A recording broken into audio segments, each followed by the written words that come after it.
আজকে আমি দেশের বাড়ি এসেছি। তো আসার পথে আমি ট্রেনে যখন মায়াপুর ক্রস করছি, তো তখন দুদিকে দেখলাম মানে শুধুমাত্র রেল লাইনটা জেগে আছে, দুদিকে সমস্ত ভেসে গেছে। প্রচণ্ড বৃষ্টি, সেই বৃষ্টিতে যে জল জমেছে, মানে কদিন ধরে তো বৃষ্টি থামছেই না। তো সেই জলে সমস্ত জমি ডুবে গেছে, পুরো সাদা একদম। মানে মায়াপুর স্টেশন ছাড়ার পরেও দুদিকটা দেখলাম, তোমরা দেখতে পাচ্ছ নিশ্চয়ই। তো পুরো একেবারে সাদা হয়ে গেছে।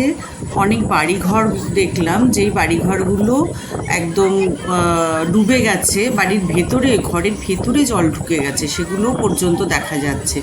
তো এরকম সাংঘাতিক অবস্থা হয়েছে। এই বৃষ্টি না কমলে মানুষের যেমন দুর্গতিরও মানে শেষ নেই, মানুষও আর পেরে উঠছে না। তো তেমনি অনেক ফসলও নষ্ট হয়ে গেছে। ধান লাগানো আছে জমিগুলোতে, সেই ধানি জমিগুলো পুরো ডুবে যাওয়ার জন্য ধানেরও তো প্রচণ্ড ক্ষতি।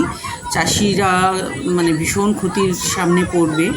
তো আমি গ্রামে পৌঁছানোর পরে আমার গ্রামেও দেখলাম যে প্রচুর জমি এইভাবে কিন্তু ডুবে গেছে।